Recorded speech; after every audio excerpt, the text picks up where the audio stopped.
with Mercury in Gemini right now, and then we had the Sun move into Cancer, which is pretty darned gnarly. It's like the Sun in Aries in that it's a pushy vibrational frequency. It's time to build a structure. There's a lot of work behind the um, Cancer energy. They build, they have a shell. They're building the homes. They really are. Any Cancer, it's the opposite of Capricorn. So they're kind of the same. They are builders and structure maintainers. And so Cancer is the first realization of the home life structure. And now I'm looking at the ephemeris and going into looking at, okay, so never mind the Neptune aspect over there with the ocean engulfing everybody. And their perception, really, because wasn't it a gaslight? Is it a gaslight?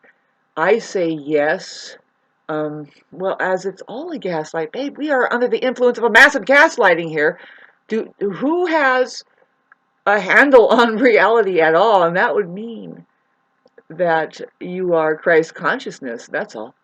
And it's not hocus pocus, but it, boy, it's not hocus pocus for the children, but we make it that way for the children. I mean, the saying goes, the children know the truth until they start believing what they are told.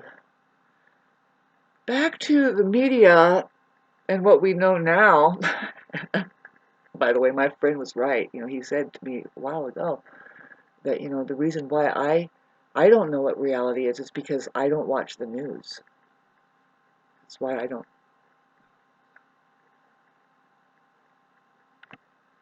I'm going to try and talk to you from that standpoint right now. Getting back to astrology, which isn't any kind of news at all. We're going to make this shit up right now. I need something to just pull out of thin air. So here we have, now let me get back to fast. We have the Sun moving into Cancer already, which is beautiful. I really like when it trines, just imagining this, when it trines my Jupiter. Well, it's going to trine Saturn. See, Saturn went retrograde recently, or let's see when it actually happens. This particular ephemeris, I'm not that excited about it. Well, it's looking like it. Sorry. Oh, see, it's in the middle of going retrograde right now. This is what the special thing about this month is. And I'm pretty sure everybody's going to feel it. Yeah, it's sometime here between, it's happening now that it's going retrograde. Well, the Sun is going to try that. That's easy. We're going to do a lot more healing. The Saturn in Pisces is not easy for everybody. For a lot of people who have a Saturn, just that's uncovering our subconscious Christ, the abused one over there, the one. Hi there. Don't be grabbing me with your. And what are you doing? Anyway, this here Mars. I'm trying to track now. What just happened? We are now listening to the news about the Neptune tragedy, and then so we have. See, Mercury in Gemini is a very fast-moving, like seven-headed dragon that communicates so much. It happens to be square Neptune. Now, that's foggy communications. Foggy and very deceptive, 100%. So on Monday, we have, which is coming up on the 26th, we have that Mercury going to square to Neptune. And this is after, so Monday we hear some news about something, but okay, so now I wanted to check Mars because Mars, how that Mars would be squaring Uranus. And when Mars squares Uranus, where is it now? Okay, it's coming up close. It's here, where am I? Pardon me. This ephemeris is a little bit hard the way that it moves around. We're still in June, and I'm moving over to the 24th here, where how that Mars is at 21. On Sunday, it's still, well, I'm sorry, it's not 20. Sorry, it's at 20. And then it's still at 20 on Sunday, and then it hits 21 degrees right on the day that Mercury squares Neptune. Mars, see, in Leo, square to Taurus. I tried to talk about that more last time, but see, now I got a more of an intuitive ping because it's hard to talk about the square between Leo and Taurus, and in that with the context of Mars and Mars and but Uranus and Taurus is very unpredictable. That is the concern for humanity over a long span on a collective level. The concern there is change going on. There's a shaking happening. There is something about our resources, and see, it's about our values, like really on a very spiritual level. When we and then that kind of will reflect on our, say, if our monetary or our material wealth or our activity, right? Which is like, if you ask me, it's bent out completely out of shape, right? I mean, we don't have any self-value. I mean, we don't even, you know, we don't care for each other. And then so what are we transacting as far as that? How is that happening? It's the same. We don't even require to be friends. We're not friends because of that. And that's not right. It's supposed to be that, okay, we can only do business with our friends. We shouldn't be doing business with our enemies because they're not going to give us anything that we really want, you know? And wow, wow, let's talk about the empath and the narcissist interaction. And am I talking about men and women? Maybe. Hi, who are you? Oh no, Shaita! Who was that? I'm going somewhere. Trying to talk about how dramatic, yes. Well, the Mars in Leo is very dramatic. Very dramatic. It's spotlight oriented. With Mars there, it's aggressive. It's an aggressive spotlight oriented thing. Coming up here, you know, we're going to see it. It's going to flash, you know, I mean, if we're not already looking at it, developing how that, so this extravagance over here, I mean, that we're looking at, it's the Taurus is that extravagant one, the one that is working the sensuality and really indulging in the earthly and worldly desires and stuff. And then so, but it's Mars is squaring that now. Now that Mars is getting a lot of attention in the house of pleasure and entertainment. Entertainment, the spotlight very much rules the dress up, the circus, the stage. The stage, everybody knows that Leo rules the clown act, the stage, and the makeup and the lighting, all very much playing. Like kids love playing with puppets, and it rules kids, and it rules romance. You know, the whole that thing. What is going on there? But anyway, so in other words, it's a very it's celebration. It's celebrated. So that's what we have going on. To me, it's looking like, okay, we're celebrating, but how it squares. See, Leo, I mean, that is a very extravagant thing. I mean, squares Taurus. Those two people, they, you know, in the same household, they would need a lot of energy just to ignore that they hate each other. You know what I mean? And so that's a lot of money. That's basically kind of what we do when we consume. Boy, this freaking subject matter. But when we consume food, you know, when you eat food, basically for me it's so that I just don't want to be in a bad mood, because first of all, people are hard to handle in the first place, but now, you know, on top of it, if you're a little bit hungry, you feel like biting their freaking head off. You just want to just say, you know what, have you eaten today, instead of how are you today. That's what they ask in some place in Japan. There's a little city. Somebody told me that in the beautiful village there, they don't ask people, hi, how are you today? They say, hi, have you eaten today? And, you know, that's me personally. If you come to my home, I love to have something, you know, of course, if you know, it's time to eat, because We are we're trying to put up with each other's illusion of mind. And what does that take? Energy. And where do you get energy? Food. Now, this is important to eat the right kind of food because this is tedious. You're upholding a fucking. Are you really upholding an illusion, or are you maintaining the gears that says no, that's not real and that's not real and fuck you? But really, it's like you don't say that to each other, right? But you're like, right? It's taking a lot of energy to do that. I'm not saying something. I'm saying something that you probably won't hear anywhere else unless you find there the Guru Osho over there. There's some obscure places you can find this information about energy conservation. They say you don't need to eat if you are conquered of your illusion of mind.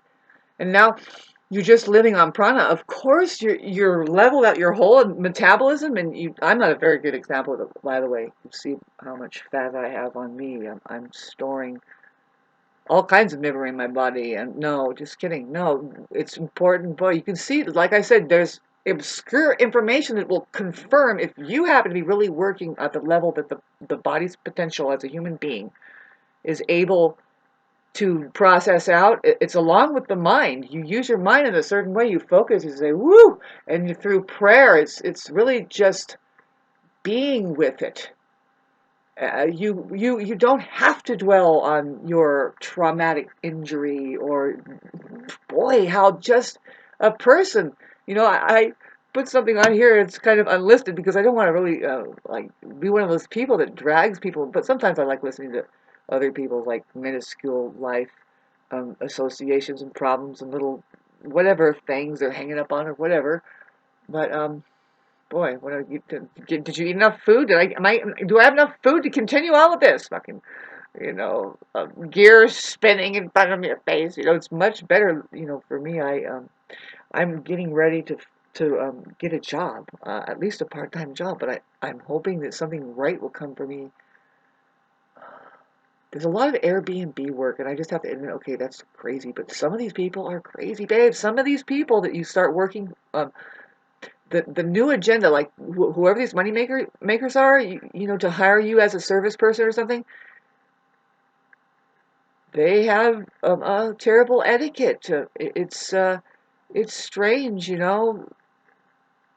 It's a setup. It's going to be setting you up based in their own paranoias and stuff. And if you could put up with that, really, on top of the whole knowing that, well, I am now working for the club, the club. The club is just beating everybody down, going, dying. Well, yeah, no, numb. I'm comfortably numb now.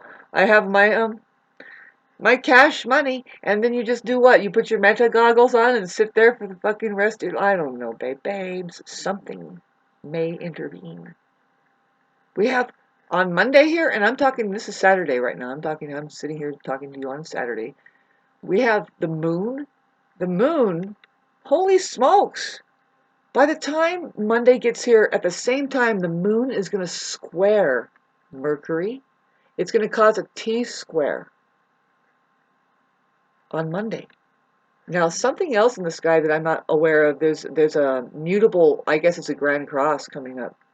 There's a mutable Grand Cross coming up, but I see that Mars is also squaring Uranus at the same time, and fire, there's a fixed fire Earth square. And it just looks like we're looking at, see, Uranus in Taurus is always going to be questioning man's ability to be calm at all stages of earthly living.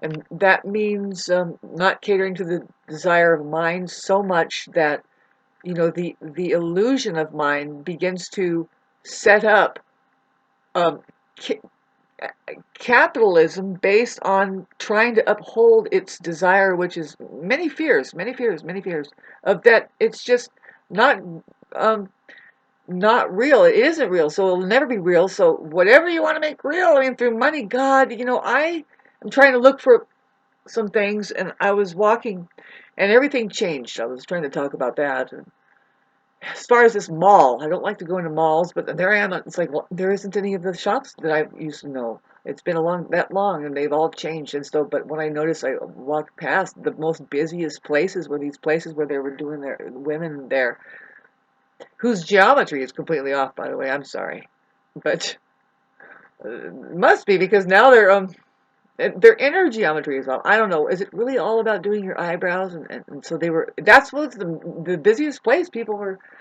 Fine, if that's what makes you feel, sensual and content, as long as you're happy.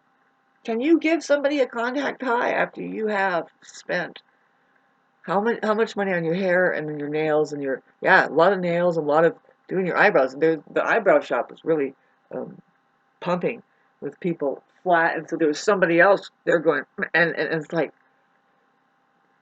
you need attention. You want attention somewhere. I see, I keep them, and I know that. I understand that. I can totally know that. We are suffering hard. Not necessarily, it's unnecessarily. Um, it's not necessarily, the mind would keep us away from how to live. How to live, simply. I keep imagining it, and I keep thinking, okay, so am I going to see this in my lifetime? What I am imagining, what I know should be here. Like in this neighborhood alone, babe, we shouldn't be working so hard. Shouldn't be working so hard. You do a little bit. See, in the future, this is the real way to live. See, Tesla knew this. He says, and if you have a life that is a full-on your creation, you are tapped in, you have, learned the discipline that it takes to go in and see. This is what I love. This is what I like to do. This is what maybe you did astrology and you say, well, you would be great at the law firm where people need to mediate problems and stuff. It's Libra, or you would work good working the aqueducts. You know what, Libra could do anything and everything, but Libras are really special. I have to clarify because it's the seventh sign. Boy, this video. It's the first opposition to Aries, which is Aries says I am and thinks that's it, but no, there's the other. Libra used to say I love. Until the 1940s, all literature prior to the 1940s, especially wrote in English, would say that the key words of Libra was I love, but they changed it to I balance after the Second World War. And I kind of like that better because what do we know? And this is getting scary. But no, I know what love is. I know what this self-organizing consciousness is that is beyond mind, but is here, and it's a I was going to say it's perfect. It's a perfecter. Music comes to mind. Music is the sound of perfection. It's actually a geometry that you're listening to. This is a self-organizing system that we live within. Uh, you know, to hook money up behind it, like, say, now, I think of AI. Again, yes, and this is what we're coming up against, not against, but if we are in higher consciousness, um, the Libra vibration is going to have their way because Pluto moves into Aquarius, and this has been the question: are we going to get our balance? Are we going to find out how to work everything? There's something, maybe I hate to tell you, hide your children, but that says, yeah, we'll work everything as soon as we get rid of everything that doesn't know how to fucking work anything. What do you mean? Well, there's a faction of people who are programmed in such a way that, first of all, they don't think there's a God. Now, when you say God, it's the same thing as love. It's the same thing as truth, like the self-organizing system. It's like, okay, so, but what's happening? You can see it happening in chickens over there. They really, depend on that you get it, right? They're really afraid that you don't. That's why they call them chickens. They're, the poor things. I mean, and why don't they fly away? They have wings. I don't know, but it's really interesting to study these animals, and that's why I have them. And birds in general. I can tell you the secret. I'm going to be exposing it when Pluto does go into January. In January, Pluto goes into Aquarius. Whoa, whoa, you guys! You have to move your heart into pure love. Just say, "I love you," all of you, whoever you. Don't think that I don't think like you. You know, I don't live in my mind. I don't live in your mind. I live in the field of information that is reality, and I'm dealing with the truth therein. And it's pretty complicated, and we can talk about the mind. I didn't say the mind doesn't exist. There's a truth about the mind, and there's the truth about existence, our beings, which those are like two diametrical opposite things. I mean, you can really, it's terrible. We see, you know, how that it's a contagion as far as the way that the mind will we call it the narcissist's paradigm. When they're struggling with their enemy, which is the mind, and at all costs they can't be wrong. They won't move. And I don't know why this is, but you know, even I will experience depression. Of course, everybody is. Everybody is. This is where I back off and say, everybody's handicapped. Everybody's struggling here. Will you please just fucking calm down? And you're not going to get rid of it. That's what Sam Vaknin says. Is that this is contradicting what I would say is that there is a cure. That's the cure. Is to realize that you're not going to get rid of the mind, and you're certainly not going to get rid of the truth, which includes the truth about the mind. And reality is here to stay forever. However many minds are here clobbering themselves saying, I agree, I disagree, I agree. It doesn't fucking matter. It really doesn't. You want a friend there is what you want. And it's like, if you want a friend there, fucking be there for somebody. Be there. Go and be there. Figure it out and get deep with it. Say exactly, what is it you're doing? Well, I can use that. Can we use each other? Or are we abusing each other? And, you know, I determined that. It's like, God, you know, who chooses to treat each other poorly? Rarely is that the truth. I think people are just ignorant. They're not turned on enough to have, they don't have a sensitivity to figure out, well, boy, if I actually stuck with transferring energies with you, like your creativity, and I expanded it and went out this way, then we can have a ring where we kind of feed each other, because I happen to use that. But no, you know, a narcissist in the narcissistic society, the whole